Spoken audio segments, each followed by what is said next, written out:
Na sabedoria de Deus, o mundo não o conheceu por meio da sabedoria humana. Agradou a Deus salvar aqueles que creem por meio da loucura da pregação. Irmãos, é sobre isso que eu quero falar com vocês hoje, a importância da pregação. Assim que Jesus morreu e ressuscitou, a Bíblia diz que começou ali a igreja. A igreja não é um templo, não é um lugar feito por mãos humanas, mas são pessoas comuns, pessoas que foram transformadas pelo Evangelho e que elas formam esse grupo de pessoas conhecido como igreja. E aquela igreja, depois de Cristo, ela era conhecida como a igreja primitiva. Se hoje nós temos acesso ao Evangelho, à Bíblia, podemos conhecer Jesus e sermos salvos, foi porque homens e mulheres do passado foram ousados na pregação.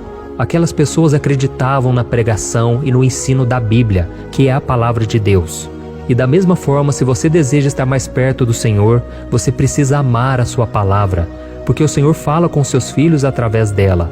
Então me mostre uma pessoa que estuda a Bíblia, que procura saber mais sobre a palavra de Deus, e eu vou te mostrar uma pessoa que pode crescer espiritualmente.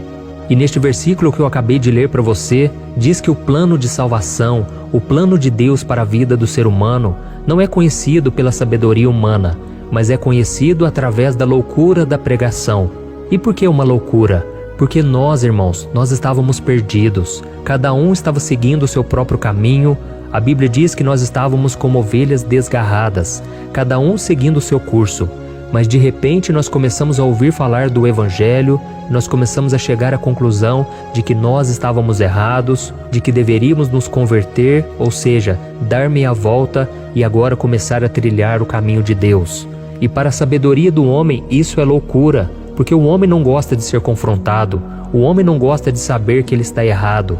Mas o Evangelho vem exatamente para isso, para mostrar que nós estávamos errados, estávamos indo para o inferno, longe da presença de Deus, mas Jesus veio para nos salvar.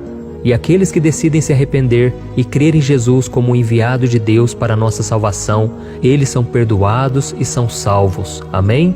Quando nós começamos a ler o livro de Atos, que é o livro depois da ressurreição de Jesus, nós podemos encontrar diversos exemplos de como Deus honrou o ensino e a pregação da sua palavra.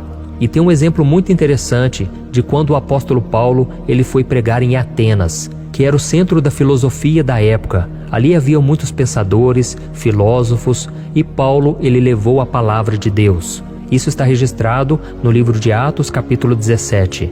Ali se reuniam os grandes intelectuais, os grandes filósofos gregos, e o que Paulo fez? Será que ele apresentou uma peça teatral para eles? Afinal de contas, a Grécia foi o berço do teatro.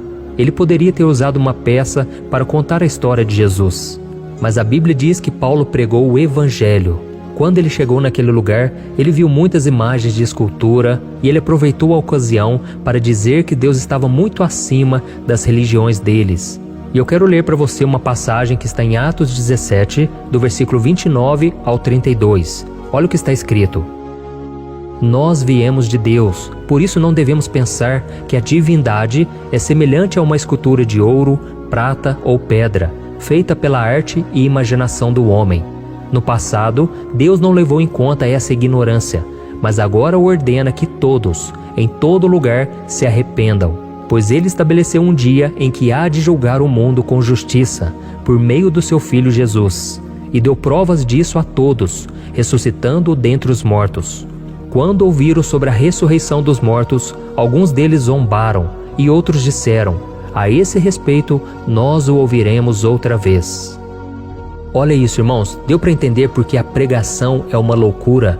Aquelas pessoas, quando ouviram Paulo dizer que Jesus havia ressuscitado dentre os mortos e que ele era o único meio de salvação, as pessoas começaram a zombar, começaram a deixar Paulo de lado e foram fazer as suas coisas, tocar as suas vidas. Mas se nós continuarmos lendo essa passagem, nós vamos ver que algumas pessoas se converteram. Então, para Deus, irmãos, Ele não está se importando com a multidão. Ele quer saber daqueles que realmente estão dispostos a se arrepender e crer em Jesus como Senhor e Salvador. O grande problema é que nós vivemos numa época em que as pessoas não valorizam a pregação. Os sermões estão ficando cada vez mais curtos, cada vez mais rasos, e poucas pessoas têm dedicado um tempo para pregar, para evangelizar. Mas irmãos, se nós quisermos crescer espiritualmente, se quisermos saber qual é a vontade de Deus para nós, nós devemos Uai, seu app de vídeos curtos.